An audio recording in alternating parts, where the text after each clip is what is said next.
Kamisha here. I am super excited to jump into this tutorial with you because it's going to cover creating the perfect chocolate cake dessert, and we are going step by step. Okay, step by step. I am starting off with my very own jeweled cake board / drum because it's that good. It's good enough to be a board and a drum because it's super sturdy. It's 12-inch. And I already baked the chocolate cakes that we are going to be using. I baked them like 2 days ahead because I have a lot of orders this weekend and I wanted to be proactive and of course not leave everything to the last minute. So I am going to be working with 2 8-inch cakes and creating a 2-layer decadently rich simple chocolate cake. Remember, simple but still delicious. All right, so let's dive right in.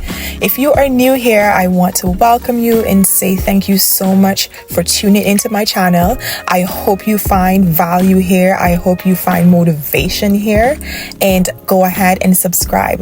If you have any questions, let me know, and do not shy away from tapping that thumbs up button, that like button. Do not shy away from tapping it. Baking used to be more of a therapeutic thing for me, but when I realized like how much profit there is and how much potential there is in using this vehicle of cake decorating to create my own source of income, like it has changed my life. Like I would recommend it to anyone who does have a passion for cake decorating, because there's so much for us to learn and there's so much ways for us to just grow, so many things to experience, so many things to create, and it doesn't really limit you. Like whatever limit there is, it would be you who have set that own limit on your creativity and how much you market yourself, just everything. Being an entrepreneur has totally been life-changing, and as mentioned before, if you are a beginner here, let me tell you, this is the environment for you because I speak to you. I'm here for you. I'm here to encourage you and let you know that you can, even when you feel like, why am I doing this? You can. The road isn't always easy, but it's definitely worth it. So let's dive into the details and steps of how to decorate this simple and delicious and perfect chocolate birthday cake. So I have applied my caramel filling. I typically almost use this for like every cake if the customer does not request a particular filling and they're not allergic. I always use the caramel filling because I know it pairs really well with pretty much any cake flavor. So with chocolate, let me tell you, chocolate caramel was what started this business in 2019. And to this day, it continues to win the hearts of many. So I know that using this caramel filling is going to make this chocolate cake even more incredible. I am using not vanilla. I'm using a chocolate buttercream. I do have a video that I recently posted on how you can make your chocolate buttercream. And if you need to know how to make the basic buttercream, which is vanilla, I also have a video here on my channel, which gives the full tutorial and also the recipe on how you can make a good, stable, not too sweet vanilla buttercream, which can then at any time be converted into a chocolate buttercream. So the first step, well, not the first step, we're like on step 6, but I am using 2 tools to execute the decorating of this cake for the crumb coating. It's a offset spatula and a scraper. We use these 2 tools, one to level off buttercream and to also smooth buttercream. I'm using the offset spatula to apply the buttercream, and I can also use it to scrape, but that's the job of the actual scraper.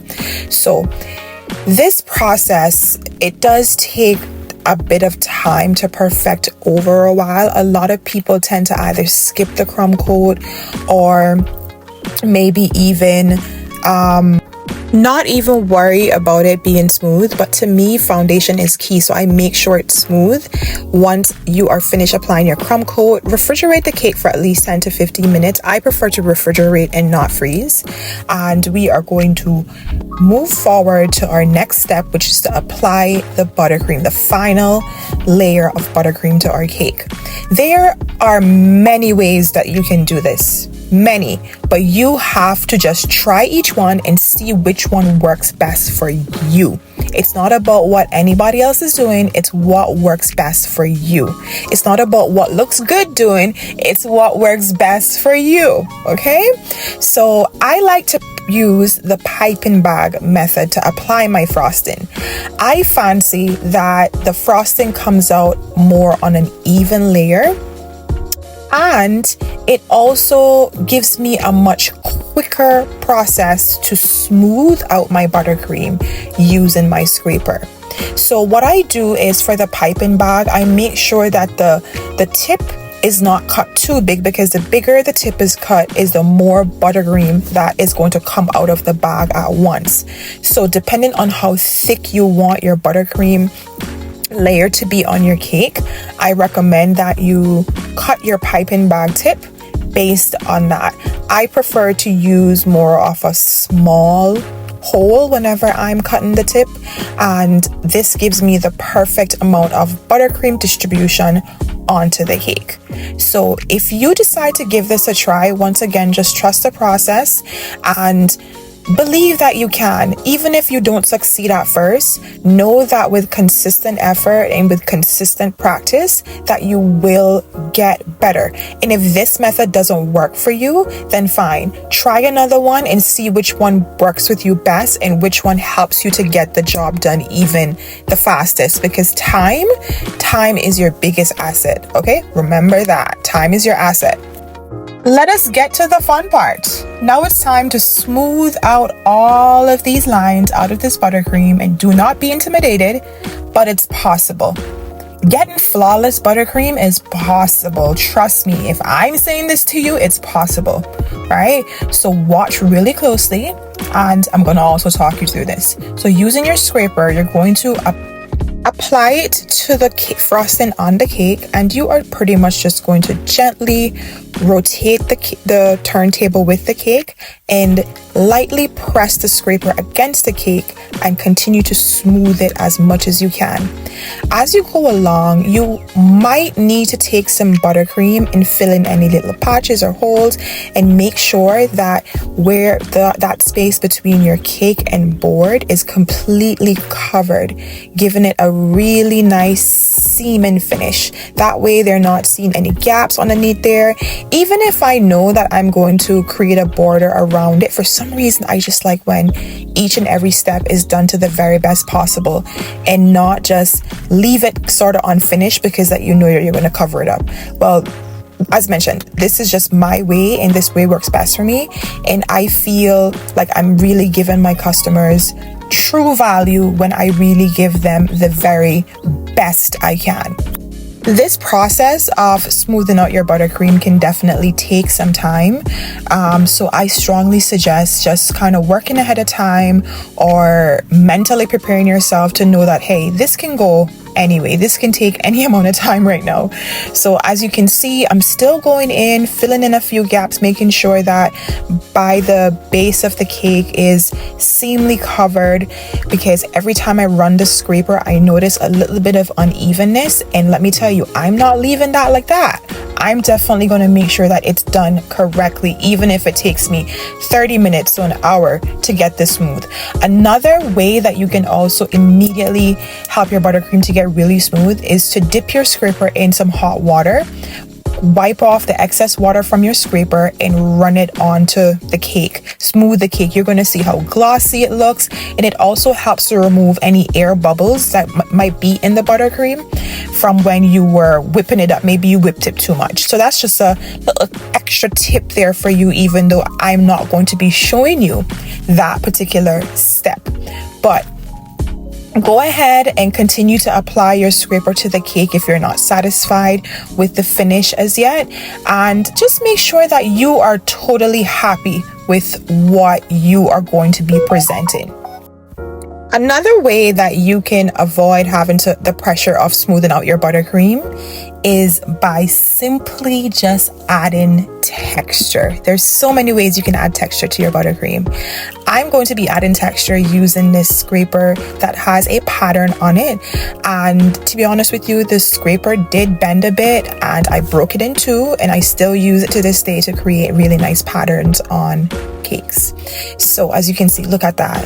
Like, it immediately just added so much more dimension to the cake. So if you're ever under pressure from smoothing your buttercream, go ahead and add some texture, have some fun.